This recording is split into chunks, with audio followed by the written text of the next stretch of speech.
आपका स्वागत है कॉम्पिटिटिव मस्ती यूट्यूब चैनल पे।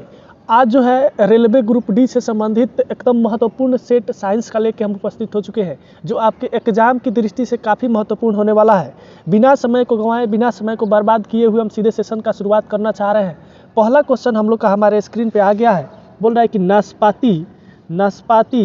नाशपाती या पियर जो होता है उसका कौन सा भाग खाया जाता है। तो नाशपाती देखते हैं कि वह गोल होता है और उसमें जो ये बीजांड होता है और ये चारों तरफ मांसल होता है, यानी गुद्दा वाला भाग होता है। तो उसका हम लोग मांसल पुष्पांसल यानी फली खाते हैं तो नहीं बीजाणु खाते हैं, नहीं दोनों, नहीं गुद्देदार पुष्पासन गुद्देदार मांसल खाते हैं।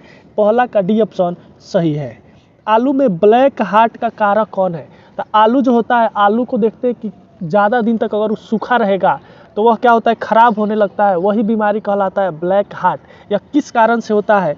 तांबे की कमी से, पोटेशियम की कमी से, ऑक्सीजन की कमी से, बोरोन की कमी से। किस कारण से होता है बउआ, ऑक्सीजन की कमी से। यह कभी कभी जो है देखा जाता है कि जब हम लोग उसको संग्रहित करते हैं यानी गोदाम में रखने जाते हैं तो वहाँ पे ऑक्सीजन तो दे नहीं सकते हैं, कैसे नमी बढ़ जाएगा। और जब ऑक्सीजन नहीं देंगे तब क्या होगा कि ब्लैक हार्ट रोग पकड़ लेगा। किस में पकड़ लेगा, आलू में। किसकी कमी से, ऑक्सीजन की कमी से। आगे बढ़ते हैं। निम्नलिखित में कौन अर्धचालक नहीं है। अर्धचालक वह है जिसमें से तनी तनी करेंट हो जाता है, तनी तनी अवरोध भी करता है, यानी वह चालक और कुचालक के बीच का जो भाई होता है वही होता है अर्धचालक। तो सिलिकॉन जो होता है आपका अर्धचालक है। देखते हैं सीम के पीछे जो पीला कलर का भाग होता है वही होता है आपका सिलिकॉन, अर्धचालक है। क्रिप्टन जो है नोबेल गैस है, ठीक है। जैसे हीलियम है, नियॉन है, ठीक है, आर्गन है, क्रिप्टन है, ये सब क्या है, नोबेल गैस है। यानी नोबेल गैस जो है अर्धचालक नहीं होता है। सेलेनियम अर्धचालक है, इसे कृत्रिम रूप से बनाया जाता है, लाइब्रेरी में बनाया जाता है। जर्मेनियम भी अर्धचालक है। यानी क्वेश्चन के अनुसार बी ऑप्शन सही है। इसके बाद है हम लोग का रक्त अल्पता यानी रक्त की कमी। इस बीमारी का दूसरा का नाम है एनीमिया। क्या है बउआ, एनीमिया। यानी एनीमिया की कमी किस विटामिन की कमी से होता है। तो ये होता है vitamin A, vitamin B12, vitamin C, vitamin D. Anaemia की कमी जो है विटामिन B12 की कमी से होता है। यानी चौथा का बी ऑप्शन सही है। तत्काल शक्ति के लिए खिलाड़ी किसका प्रयोग करता है। तो तत्काल शक्ति के लिए जो क्रिकेटर होता है या एथलेटिक्स में दौड़ने वाला जो खिलाड़ी होता है वह किसका प्रयोग करता है, सुक्रोज का, विटामिन सी का, नमक का, दूध का। तो नहीं, उसको तत्काल चाहिए और इसलिए वह किसका प्रयोग करेगा, सुक्रोज का। पूछ देता है आपसे कि सबसे मीठा जो है ग्लूकोज कौन है। तो सबसे मीठा ग्लूकोज जो होता है बउआ वह होता है फ्रुक्टोज होता है। कौन होता है बउआ, फ्रुक्टोज होता है। क्वेश्चन के अनुसार हम लोग का सुक्रोज पूरी तरह से करेक्ट है। एथिलीन से पॉलीइथिलीन का बनना किस प्रकार की अभिक्रिया है। तो देखिए, जैसे लड्डू बुनिया को हम जोड़ते जाएंगे, ढेर बुनिया को क्या कहेंगे, पॉली कहते हैं। तो ढेर बुनिया को जोड़ देंगे तो वह क्या हो जाएगा, लड्डू हो जाएगा। उसी तरह से एथिलीन को जोड़ेंगे, ढेर एथिलीन को जब जोड़ देंगे तो वह पॉलीथीन बन जाएगा। और एक ही प्रकार के पदार्थ को जोड़ने से ढेर बड़ा पदार्थ बन जाए तो वही कहलाता है आपका बहुलीकरण। क्या कहलाता है बउआ, बहुलीकरण या पोलिराइजेशन कहलाता है। क्वेश्चन के अनुसार बी ऑप्शन सही है। संघनन क्या है, तो जो गैस है उसको द्रव में बदलना संघनन कहलाता है। वाष्पन क्या है, द्रव को गैस में बदलना वाष्पन कहलाता है। अपस्फोटन क्या है, तो मोटरसाइकिल या कार में देखते हैं जो मोटर होता है गर्म होता है तो वही खट खट की आवाज़ निकालता है, वही कहलाता है अपस्फोटन। चलिए, क्वेश्चन के अनुसार बी ऑप्शन सही है। आगे बढ़ते हैं। बोल रहा है कि निम्नलिखित युग्मों में कौन सा एक सही सुमेलित नहीं है। ओडोमीटर वाहनों के पहियों द्वारा तय की गई दूरी को मापता है। तो हाँ, ओडोमीटर जो है तय की गई दूरी को मापता है।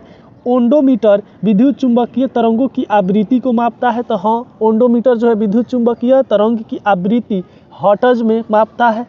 ऑडियोमीटर ध्वनि तीव्रता की युक्तिमा है, यानी ध्वनि तीव्रता को माप करता है कौन, ऑडियोमीटर। एमीटर विद्युत शक्ति को मापता है। तो एमीटर जो है विद्युत शक्ति को नहीं मापता है, यह करंट को या विद्युत क्षेत्र की उपस्थिति को कौन मापता है, एमीटर मापता है। यानी क्वेश्चन के अनुसार सतवा का डी ऑप्शन सही है। स्तनपायी में उत्सर्जनीय उत्पाद मूत्र में अधिकता में पाया जाता है, यानी कौन सा पदार्थ सबसे ज़्यादा मूत्र में रहता है? आपका ऑप्शन है अधर पश्व, गुद पश्व, यूरिक अम्ल, अमोनिया। तो देखिए जो मूत्र होता है उसमें 70% से अधिक जल होता है, यानी जल ज़्यादा होता है। उसके बाद हम लोग का होता है यूरिया, यूरिया यूरिया यूरिया के बाद यूरिक अम्ल, यूरिक अम्ल, और सबसे कम होता है आपका अमोनिया, सबसे कम होता है अमोनिया। यानी ऑप्शन के अनुसार देखेंगे तो हम लोग का सी ऑप्शन यूरिक अम्ल सही है। कार्बोरेटर का उपयोग होता है, तो कार्बोरेटर जो होता है वह जितने भी पेट्रोल से चलने वाली गाड़ी होती है, जितने भी पेट्रोल से चलने वाली गाड़ी होती है, जैसे छोटी कार हो गई या बाइक हो गया, कार्बोरेटर क्या करता है? पेट्रोल को हवा से मिलाकर ऑक्सीजन की पूर्ति करता है। ठीक है, कार्बोरेटर क्या करता है? पेट्रोल से हवा को मिश्रित कर ऑक्सीजन की पूर्ति करता है। ऑप्शन है आपका इंजन को पेट्रोल की आपूर्ति करना, नहीं, पेट्रोल की आपूर्ति यह नहीं करता है। पेट्रोल के साथ हवा को मिश्रित करना, हाँ, पेट्रोल के साथ हवा को मिश्रित करता है। नौवा का बी ऑप्शन सही है। निम्नलिखित में क्या तने का रूपांतरण नहीं है? यानी आपका देखिए प्याज का बल्ब जो है तना ही है, आपका अरबी जो होता है सब्जी बनता है ये भी आपका तना ही है। शकरकंद जो है यह आपका तना नहीं है, यह आपका जड़ है। क्या है बउआ? जड़ है। आलू भी आपका तना ही है, आलू भी आपका क्या है बउआ? तना ही है। क्वेश्चन के अनुसार 10वां का सी सही है। नाभि रज्जु या नाल रज्जु या इसका दूसरा का नाम होता है placenta, placenta, placenta, Santa. Placenta जो होता है यह माँ के गर्भ के दीवार से लगकर शिशु के नाभि से जुड़ा होता है और उसी के सहारे पोषक तत्वों का आदान प्रदान होता है। वह बना किससे होता है? तो श्लेष्मल संयोजी ऊतक से, प्रौढ़ संयोजी ऊतक से, रेशेदार ऊतक से, भ्रूणीय संयोजी ऊतक से बना होता है बउआ। प्रौढ़ संयोजी ऊतक से। किससे बना होता है? प्रौढ़ संयोजी ऊतक से। चलिए आगे बढ़ते हैं। निम्नलिखित में कौन सा रासायनिक परिवर्तन नहीं है? तो देखिए जो पहले के स्थिति में फिर जा सकता है वह आपका होता है भौतिक परिवर्तन, और जो पहले के स्थिति में नहीं जा सकता है वह आपका होता है रासायनिक परिवर्तन। पहला है आपका जल में शर्करा का घुल जाना, तो जल में शर्करा घुल गया तो यह पहले के स्थिति में जा सकता है, पहले की स्थिति में जा सकता है। जल को गर्म करेंगे तो क्या होगा? जल भाप बन के उड़ जाएगा और शर्करा बर्तन में ही रह जाएगा। तो ये भी आपका कौन परिवर्तन? तो भौतिक परिवर्तन। बर्फ़ का पिघल जाना, बर्फ़ पिघल गया तो क्या होगा? फिर उसको फ्रिज में ला के रख देंगे, फिर जो है बर्फ़ बन जाएगा, यानी ये भी आपका भौतिक परिवर्तन। दूध का खट्टा हो जाना, तो दूध अगर खट्टा हो जाएगा तो वह फिर से मीठा नहीं होगा, यानी वह कौन परिवर्तन? तो रासायनिक परिवर्तन। क्रिस्टलाइजेशन भी कौन परिवर्तन? भौतिक परिवर्तन। यानी क्वेश्चन के अनुसार सी ऑप्शन सही है। फेफड़ों को ढकने वाला आवरण क्या कहलाता है? फेफड़ा को देखते हैं कि वह एक आवरण से, एक झिल्ली से ढका रहता है और उस झिल्ली का नाम, उस आवरण का नाम क्या है? प्लूरा मेम्ब्रेन, प्लूरा मेम्ब्रेन है। ऑप्शन है पेरिकार्डियम, प्लूरा, पेरिटोनियम, सिरिसा। कौन है? प्लूरा है, यानी 14 का बी ऑप्शन सही है। जब एक वस्तु की गति जो है दुगुनी हो जाती है, यानी चाल क्या हो जाती है? दुगुनी हो जाती है, तो उसकी गतिज ऊर्जा क्या होगी? तो गतिज ऊर्जा काइनेटिक एनर्जी बराबर होता है हाफ mv²। ठीक है, दूसरा स्थिति में ये क्या हो रहा है बउआ? दुगुना हो जा रहा है, यानी ये 4v²। v² से v² कट गया, m से m कट गया, हाफ से हाफ कट गया, यानी काइनेटिक एनर्जी कितना हो गया? 4 काइनेटिक एनर्जी 4 गुना हो जाएगा। बी ऑप्शन सही है। फोटोग्राफी में ऑक्जेलिक अम्ल का उपयोग किस रूप में होता है? तो फोटोग्राफी में जो है, जो फोटो छपता है, फोटो बनता है, उसमें ऑक्जेलिक अम्ल का प्रयोग होता है, लेकिन ऑक्जेलिक अम्ल के साथ लोहा का भी प्रयोग होता है, यानी वह हो जाता है आपका किसका? फेरस ऑक्जिलेट का। किसका होता है बुआ? फेरस ऑक्जिलेट का।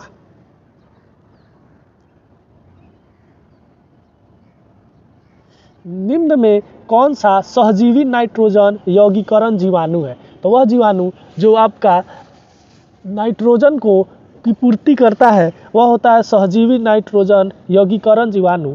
तो राइजोबियम, एजोटोबैक्टर, जोन्थोमोनास, स्यूडोमोनास। तो राइजोबियम जो है यह दलहनी या तेलहनी फसलों के पौधों के जड़ में पाया जाता है और यह वायुमंडल से क्या करता है, नाइट्रोजन को पौधों के जड़ों में स्थिरीकरण या फिक्सिएशन का कार्य करता है। यानी यह आपका क्या है, सहजीवी नाइट्रोजन यौगिकरण जीवाणु है। कौन, राइजोबियम। 20 के ए ऑप्शन सही है। गोल्गी काय का प्रमुख कार्य क्या है, आरबीसी और गोल्गी बॉडीज जो होता है, ये दोनों का मुख्य कार्य होता है प्रोटीन का निर्माण करना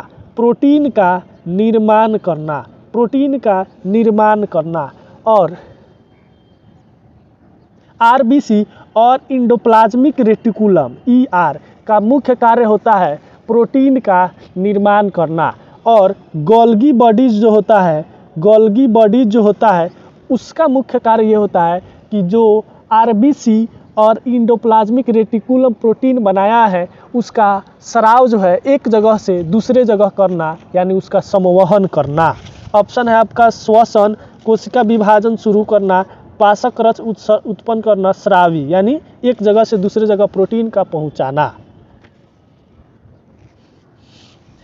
मानव गुर्दों में बनने वाली पथरी प्रायः होती है कैल्शियम ऑक्जिलेट की, सोडियम एसीटेट की, मैग्नीशियम सल्फेट की, कैल्शियम की। तो वह होता है आपका किसका, कैल्शियम ऑक्जिलेट की। 21 का ये ऑप्शन सही है।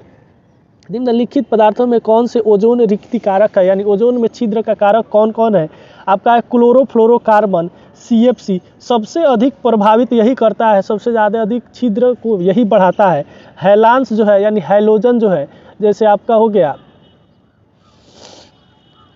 गया हीलियम, नियॉन, आर्गन, ये भी आपका क्या है, ओजोन रिक्तिकारक है, यानी ओजोन के छिद्र को बढ़ाते हैं। कार्बन टेट्राक्लोराइड CCl4 जो है ये भी ओजोन के छिद्र को बढ़ाता है। यानी देखा जाए तो तीनों जो है ओजोन छिद्र को बढ़ाता है, लेकिन इसमें सबसे घातक CFC है, क्लोरोफ्लोरोकार्बन है, जो रेफ्रिजरेटर से या AC चलाने में निकलता है। 22 का डी ऑप्शन सही है। निम्नलिखित में कौन सा हार्मोन पादप कोशिकाओं को इस प्रकार बढ़ने के लिए प्रेरित करता है जिससे पादप प्रकाश की ओर मुड़ा हुआ प्रतीत होता है। साइटोकाइनिन कोशिका के विभाजन करता है। साइटोकाइनिन जो है पादप कोशिका का विभाजन करता है और मोटाई को भी बढ़ाता है और लंबाई को भी बढ़ाता है। ऑक्सीन यह क्या होता है, पेड़ पौधों के जड़ और पेड़ पौधों के पार्श्व यानी ऊपरी भाग में पाया जाता है और लंबाई को बढ़ाने में मदद करता है। और ये जो है जिब्रेलिन, ये भी पेड़ पौधों की लंबाई को बढ़ाने में मदद करता है। साथ में फल और पत्तियों का जो विशिष्ट रंग होता है, जो रंग बिरंगा दिखता है, वह जिब्रेलिन के कारण ही होता है। एब्सेसिक अम्ल क्या करता है, यह लंबाई का विरोधक है, लंबाई को रोकता है, पौधे को मुरझुआ देता है। ठीक है, तो लंबाई को मुख्यतः बढ़ाने के लिए कौन होता है, ऑक्सीन होता है। 23 का बी ऑप्शन सही है। मानव रक्त प्लाज्मा में प्रायः पानी की प्रतिशत मात्रा कितनी होती है। तो प्लाज्मा जो होता है, प्लाज्मा पूरे रक्त का जो है दो भाग में बांटेंगे। एक बटेगा प्लाज्मा और दूसरा बटेगा ठोस भाग। तो ठोस भाग जो होता है यह होता है आपका कितना परसेंट, तो 45%, और प्लाज्मा जो होता है 55%। और इस 55% का 90% जो है केवल जल होता है, और जबकि ठोस जो है 3 भाग में बट जाता है, WBC, RBC और प्लेटलेटस। WBC, RBC और प्लेटलेटस। प्लाज्मा में जल कितना, तो 90% यानी 91 से 92% तक। 24 का डी ऑप्शन सही है। मानव शरीर में रुधिर बैंक, ब्लड बैंक का कार्य कौन करता है। तो देखिए RBC जो होता है, रेड ब्लड सेल का कब्रगाह जो होता है वह आपका पलीहा ही होता है। ठीक है, लेकिन जिसमें लाख बुराई होता है वह उसमें कुछ न कुछ अच्छाइयाँ होता है। यह पलीहा जो है यह रक्त के कुछ भाग को छुपा के रखता है, शरीर से क्या करता है, छुपा के रखता है। और विपरीत समय में जैसे किसी का दुर्घटना हो गया, उस समय ये पलीहा जो है उस रक्त को शरीर को दे देता है, बोलता है कि इसे तुम काम चला लो। यानी क्या है, ब्लड बैंक है कौन, पलीहा यानी तिल्ली। 25 के सी ए ऑप्शन सही है। हर्ट्ज क्या मापने की यूनिट है। तो हर्ट्ज जो है तरंगदैर्ध्य तरंगों की स्पष्टता, तरंगों की तीव्रता, तरंगों की आवृत्ति को मापने की यूनिट है। दूध के दही के रूप में जमने का कारण क्या है? माइकोबैसिलस, स्टेफिलोकोकस, लैक्टोबैसिलस। तो लैक्टोबैसिलस जो है एक बैक्टीरिया है और इसी के कारण दूध जो है दही में बदल जाता है। तेरे के सी ऑप्शन सही है। इसके बाद है आपका 1 किलो कैलोरी ऊष्मा का मान कितना होता है? तो 1 किलो कैलोरी ऊष्मा का मान होता है आपका 4.2 गुने 10 के पावर 3 जूल। कितना होता है? 4.2 गुने 10 के पावर 3 जूल। यानी क्वेश्चन के अनुसार सी ऑप्शन सही है। परमाणु के नाभिक का आकार होता है, तो परमाणु सबसे पहले आएगा, तो परमाणु तो इनसे बढ़ के ना होगा जी। यानी 10 के पावर -10 मीटर किसका? परमाणु का। अब परमाणु के भीतर नाभिक होता है तो ये और ही छोट होगा, यानी 10 के पावर -15 मीटर किसका? परमाणु के नाभिक का। तो बोल रहा है कि परमाणु के नाभिक का, तो 10 के पावर -15 मीटर। ये आपका बी ऑप्शन सही है। और इसी के साथ हम उपस्थित होते हैं फिर नया सेट लेकर। तब तक के लिए आप बने रहिए कॉम्पिटिटिव मस्ती यूट्यूब चैनल पे।